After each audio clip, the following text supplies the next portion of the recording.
ഇന്ത്യയിലെ തിരഞ്ഞെടുപ്പ് പ്രക്രിയയിലെ ഏറ്റവും പ്രധാനപ്പെട്ട ഘട്ടങ്ങൾ ഇവിഎം സജ്ജീകരണം, മോക്ക് പോൾ, പിന്നെ വോട്ടെടുപ്പ് തുടങ്ങുന്ന രീതി. അതെ, ജനാധിപത്യത്തിന്റെ ആ അണിയറ രഹസ്യങ്ങളിലേക്ക് നമുക്കൊന്നിറങ്ങിച്ചെല്ലാം.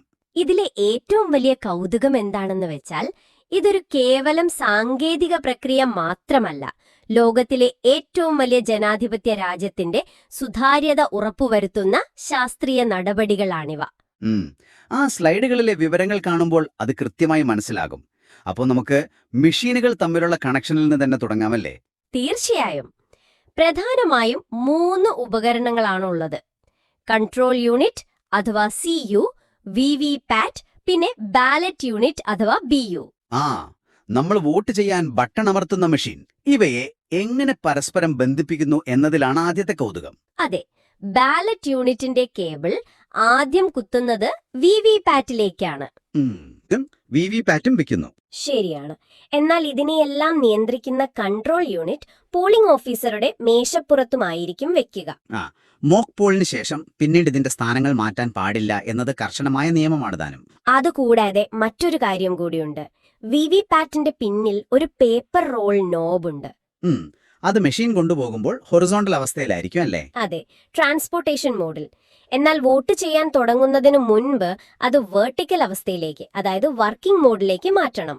അതൊക്കെ വളരെ കൃത്യമായി നിർവചിക്കപ്പെട്ടിട്ടുണ്ട്. ശരി, ഈ മെഷീനുകളൊക്കെ സെറ്റ് ചെയ്ത് കഴിഞ്ഞു. ഇനി അടുത്തത് മോക്ക് പോൾ അഥവാ ട്രയൽ വോട്ടിംഗ് ആണ്. Without mock Paul there is no poll എന്നാണ് പറയുന്നത്. അതായത് മോക്ക് പോൾ ഇല്ലാതെ യഥാർത്ഥ വോട്ടെടുപ്പില്ല. പോളിംഗ് തുടങ്ങുന്നതിന് കൃത്യം 90 മിനിറ്റ് മുൻപ് തുടങ്ങണം. അതെ, 2 അതിലധികമോ ഏജൻസുമാരുണ്ടെങ്കിൽ തുടങ്ങാം. ആരും വന്നിട്ടില്ലെങ്കിൽ ഒരു 15 മിനിറ്റ് കാത്തിരിക്കണം. തുടങ്ങുമ്പോൾ തന്നെ VVPATന്റെ ഡ്രോപ്പ് ബോക്സ് കാലിയാണെന്ന് ഏജന്റുമാരെ കാണിക്കണം. എന്നിട്ട് കൺട്രോൾ യൂണിറ്റ് ഓൺ ചെയ്ത് അതിൽ വോട്ടുകളൊന്നുമില്ല എന്ന് കാണിക്കാൻ ക്ലിയർ ബട്ടൺ അമർത്തണം. നോ വോട്ട് എന്ന ഡിസ്പ്ലേയിൽ വരും അല്ലേ? അതെ, അതിനുശേഷമാണ് കുറഞ്ഞത് 50 വോട്ടുകളെങ്കിലും ഈ മോക്ക് പോളിൽ ചെയ്യുന്നത്. നോട്ട് ഉൾപ്പെടെ എല്ലാവർക്കും വോട്ട് കിട്ടിയെന്ന് ഉറപ്പാക്കുകയും വേണം. നിർബന്ധമായും. ഇത് കേൾക്കുമ്പോൾ നിങ്ങൾക്കും തോന്നിയിട്ടുണ്ടാകാം, എന്തിനാണ് വെറുതെ 50 തവണ ബട്ടൺ അമർത്തുന്നത്? സമയം കളയുകയാണെന്ന് തോന്നും അല്ലേ? അതെ, 10ഓ 15ഓ സ്ഥാനാർത്ഥികളുണ്ടെങ്കിൽ എല്ലാവർക്കും ഓരോ വോട്ട് വീതം ചെയ്ത് സമയം ലാഭിച്ചുകൂടെ? അങ്ങനെ ആർക്കും തോന്നാം. പക്ഷേ ഇതൊരു സ്ട്രെസ് ടെസ്റ്റിംഗ് ആണ്. അതായത് സങ്കൽപ്പിക്കുക, ഓരോരുത്തർക്കും ഓരോ വോട്ട് മാത്രം നൽകുന്നു. മെഷീൻ അത് കൃത്യമായി കാണിക്കുന്നു. എന്നാൽ യഥാർത്ഥ വോട്ടെടുപ്പിൽ ഒരാൾക്ക് തന്നെ 100 വോട്ടൊക്കെ വീഴല്ലോ. പലതവണ ഒരേ ബട്ടൺ അമർത്തപ്പെടും. അതെ, അപ്പൊ മെമ്മറി കൃത്യമായി അത് കൂട്ടുന്നുണ്ടോ, അതായത് ക്യുമുലേറ്റീവ് ട്രാക്കിംഗ് കൃത്യമായി നടക്കുന്നുണ്ടോ എന്ന വലിയ പരിശോധനയാണ് ഇവിടെ നടക്കുന്നത്. അതൊരു വലിയ കാര്യമാണ്. മാത്രമല്ല, മെഷീൻ ഹാങ് ആകാതിരിക്കാനും പ്രിന്റർ പേപ്പർ ജാം ആകാതിരിക്കാനും ഒരു മിനിമം ലോഡ് കൊടുത്ത് നോക്കുന്നതാണ്. അപ്പൊ നമ്മള് പുതിയ വണ്ടി വാങ്ങുമ്പോൾ ഓടിച്ചു നോക്കുന്നത് പോലെയാണല്ലേ? അതന്നെ, കൗണ്ടിംഗ് ലോജിക് കൃത്യമാണെന്ന് ഉറപ്പിക്കുകയാണ്. ഇനി അവിടെയാണ് കാര്യങ്ങൾ ശരിക്കും ഗൗരവമുള്ളതാകുന്നത്. ഈ 50 വോട്ടുകൾ ചെയ്തു കഴിഞ്ഞാൽ ഇതൊന്ന് ഒത്തുനോക്കണം. അതെ, ട്രിപ്പിൾ വെരിഫിക്കേഷൻ. ആ 3 ഘട്ടങ്ങൾ നമുക്കൊന്ന് പറയാം. ആദ്യം ഏജന്റുമാർ പേപ്പറിൽ എഴുതിവെച്ച മാനുവൽ കണക്ക്. രണ്ടാമതായി കൺട്രോൾ യൂണിറ്റിലെ ക്ലോസ് ബട്ടണും റിസൾട്ട് ബട്ടണും അമർത്തുമ്പോൾ സ്ക്രീനിൽ കാണിക്കുന്ന കണക്ക്. മൂന്നാമതായി VVPATൽ നിന്ന് വീണ സ്ലിപ്പുകൾ പുറത്തെടുത്ത് എണ്ണുന്ന കണക്ക്. ഈ 3ഉം കൃത്യമായി പൊരുത്തപ്പെടുന്നുണ്ടോന്ന് ഒരു പട്ടിക ഉപയോഗിച്ച് നോക്കണം. എല്ലാം പൊരുത്തപ്പെട്ടാൽ മെഷീൻ പാസ്സായി. ഏതെങ്കിലും ഒന്നും മാറിയാലോ? ആ മെഷീൻ അവിടെ വെച്ച് തന്നെ മാറ്റേണ്ടി വരും. പക്ഷേ ഏറ്റവും നിർണായകമായൊരു കാര്യം പോളിംഗ് ഹാൻഡ്ബുക്കിലെ 100ാമത്തെ പേജിൽ പറയുന്നുണ്ട്. ക്ലിയർ ബട്ടന്റെ കാര്യമല്ലേ? അതെ, മോക്ക് പോൾ കഴിഞ്ഞ ഉടനെ കൺട്രോൾ യൂണിറ്റിലെ വോട്ടുകൾ നിർബന്ധമായും അഴിച്ചു കളയണം. ഉദ്യോഗസ്ഥർക്ക് പറ്റാൻ സാധ്യതയുള്ള ഏറ്റവും വലിയ പിഴവ് ഇതാണെന്ന് തോന്നുന്നു. ശരിക്കും സങ്കൽപ്പിക്കുക, രാവിലെ 6:30 മണിയായി, പുറത്ത് ആളുകളുടെ വലിയ ക്യൂ ആണ്. ഉദ്യോഗസ്ഥർക്ക് വലിയ പ്രഷർ കാണും. ആ തിരക്കിൽ അവർ ക്ലിയർ ബട്ടൺ അമർത്താൻ മറന്നുപോയാൽ എന്ത് സംഭവിക്കും? യഥാർത്ഥ വോട്ടുകൾ ഈ മോക്ക് പോൾ വോട്ടുകൾക്കൊപ്പം കൂടിച്ചേരും. അതെ, വോട്ടെണ്ണൽ ദിവസമായിരിക്കും അബദ്ധം എല്ലാവരും തിരിച്ചറിയുക.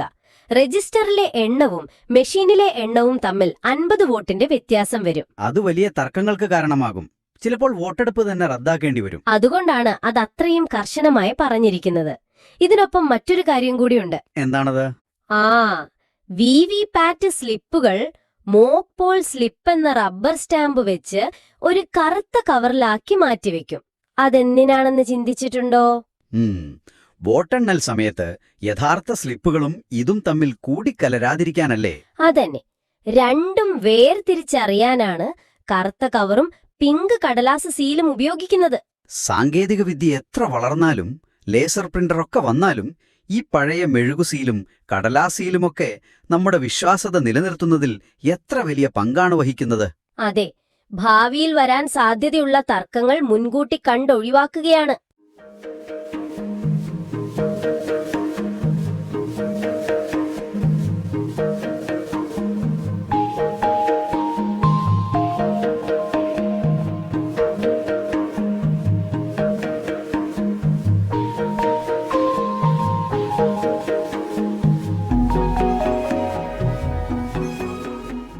ഇനി നമ്മൾ വോട്ടെടുപ്പിന് തൊട്ടുമുൻപുള്ള സീലിംഗ് പ്രക്രിയയിലേക്ക് കടക്കുകയാണ്. മെഷീനുകൾ സുരക്ഷിതമായി പൂട്ടിവെക്കുന്ന ഘട്ടം. ആദ്യം വി വി പാറ്റിന്റെ ഡ്രോപ്പ് ബോക്സ് സ്ലിപ്പുകൾ മാറ്റിയ ശേഷം അത് നൂലും അഡ്രസ് ടാഗും വെച്ച് സീൽ ചെയ്യുന്നു. അതിൽ ഏജന്റുമാരും ഓഫീസറും ഒപ്പുവെക്കുകയും ചെയ്യും.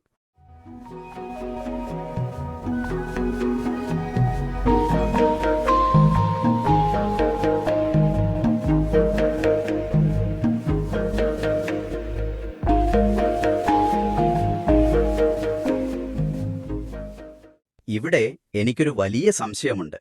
ഈ ഗ്രീൻ പേപ്പർ സീൽ വെക്കുമ്പോൾ അതിന്റെ സീരിയൽ നമ്പർ എപ്പോഴും പുറത്തേക്ക് കാണുന്ന രീതിയിലാണ് വെക്കേണ്ടത്. അതെ, സുരക്ഷ ഉറപ്പാക്കാനുള്ളൊരു സീല് എന്തിനാണ് എല്ലാവർക്കും കാണുന്ന രീതിയിൽ വെക്കുന്നത്?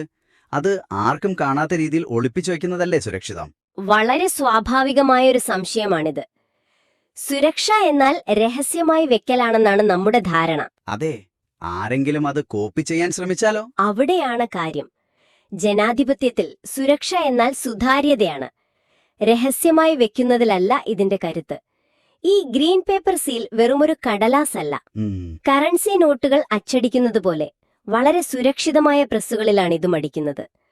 അതിലെ സീരിയൽ നമ്പറാണ് ആ മെഷീന്റെ പാസ്പോർട്ട്. ഓ, മനസ്സിലായി. അപ്പൊ വോട്ടെടുപ്പിന് മുൻപ് ഏജന്റുമാർക്ക് ഈ നമ്പർ കുറിച്ചെടുക്കാം അല്ലേ? തീർച്ചയായും. പോളിംഗ് കഴിഞ്ഞ് മെഷീൻ സ്ട്രോങ് റൂമിലേക്ക് മാറ്റുമ്പോഴും പിന്നീട് വോട്ടെണ്ണൽ ദിവസം പുറത്തേക്കെടുക്കുമ്പോഴും അവർ ആദ്യം നോക്കുന്നത് ആ നമ്പറാണ്. അന്ന് കുറിച്ചെടുത്ത അതേ നമ്പറുള്ള സീല് തന്നെയാണോ ഇതെന്ന് അവർ ഉറപ്പുവരുത്തുന്നു. അതെ, അത് ഉള്ളിലായിരുന്നുവെങ്കിൽ സീൽ പൊട്ടിക്കാതെ പരിശോധിക്കാൻ കഴിയില്ലല്ലോ. ഇടക്കാലത്ത് ആരും മെഷീൻ തുറന്നിട്ടില്ല എന്ന് 100% ഉറപ്പിക്കാനാണ് അത് പുറത്ത് കാണിച്ചു വയ്ക്കുന്നത്. അതിശയകരമായൊരു ലോജിക്കാണത്. സുരക്ഷ എന്നാൽ എല്ലാവർക്കും ഒത്തുനോക്കാൻ അവസരം നൽകലുമാണ് എന്നീ പ്രക്രിയ കാണിച്ചു തരുന്നു. അതെ,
ഇതൊക്കെ കഴിഞ്ഞ് അവസാനമായ ആ നിമിഷം വന്നെത്തി. യഥാർത്ഥ വോട്ടെടുപ്പ് ആരംഭിക്കുന്നു. ഇനി ഫോം 17A, അതായത് വോട്ടർമാരുടെ രജിസ്റ്ററാണ് കേന്ദ്ര കഥാപാത്രം. വോട്ട് ചെയ്യാൻ വരുന്ന ആളുടെ ക്രമനമ്പർ, ഐഡന്റിറ്റി പ്രൂഫ്, ഒപ്പ് അല്ലെങ്കിൽ വിരലടയാളം എന്നിവ ഇതിൽ നിർബന്ധമായും രേഖപ്പെടുത്തണം. 17A എനിക്കൊരു ബാങ്കിലെ ഡിപ്പോസിറ്റ് ലെഡ്ജറോട് ഉപമിക്കാൻ തോന്നുക. അതൊരു നല്ല കമ്പാരിസൺ ആണ്. നമ്മൾ ബാങ്കിൽ പോയി പണം നിക്ഷേപിക്കുമ്പോൾ ലെഡ്ജറിൽ ഒപ്പിടാറില്ലേ, ആ പണം നമ്മുടേതാണെന്ന് ഉറപ്പിക്കാൻ? അതെ, ഇവിടെ ഓരോ വോട്ടും രാജ്യത്തിന്റെ ഭാവിയിലേക്കുള്ള നിക്ഷേപമാണ്. ആ രജിസ്റ്ററിലെ ഓരോ ഒപ്പും ജനാധിപത്യത്തിന്റെ അക്കൗണ്ട് ബുക്കിലെ സുപ്രധാന രേഖയാണ്. വളരെ കൃത്യം. ബാങ്കിലെ പോലെ തന്നെ ഇവിടെയും കണക്കുകൾ കൃത്യമായിരിക്കണം. ഈ രജിസ്റ്ററിലെ ഒപ്പുകളുടെ എണ്ണവും കൺട്രോൾ യൂണിറ്റിലെ വോട്ടുകളും തമ്മിൽ കൃത്യമായി പൊരുത്തപ്പെടണം. ഒരു വോട്ടിന്റെ വ്യത്യാസം പോലും വരാൻ പാടില്ല. പാടില്ല. ഭാവിയിലെ എന്ത് തർക്കം വന്നാലും വോട്ട് ചെയ്തത് ആ വ്യക്തി തന്നെയാണെന്ന് തെളിയിക്കാൻ കഴിയുന്ന നിയമപരമായ രേഖയാണ് ആ ഒപ്പ്. ഇലക്ട്രോണിക് ഡേറ്റയ്ക്ക് പകരം മനുഷ്യന്റെ നേരിട്ടുള്ള ഈ ഇടപെടലാണ് പ്രക്രിയയ്ക്ക് നിയമസാധ്യത നൽകുന്നത്. അതെ.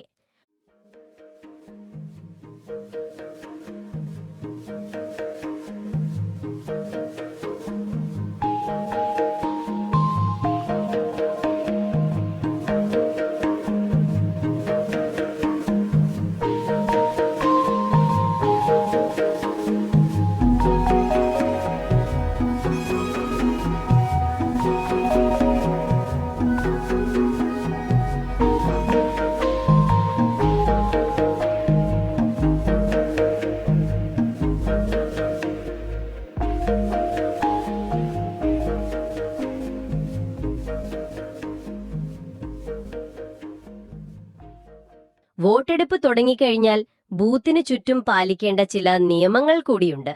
ക്യൂ പാലിക്കേണ്ട രീതി നോക്കൂ, പുരുഷന്മാർക്കും സ്ത്രീകൾക്കും മുതിർന്ന പൗരന്മാർക്കും പ്രത്യേകം ക്യൂ ഉണ്ട്. ഭിന്നശേഷിക്കാർക്കും പ്രത്യേകം ക്യൂ ഉണ്ടാകും.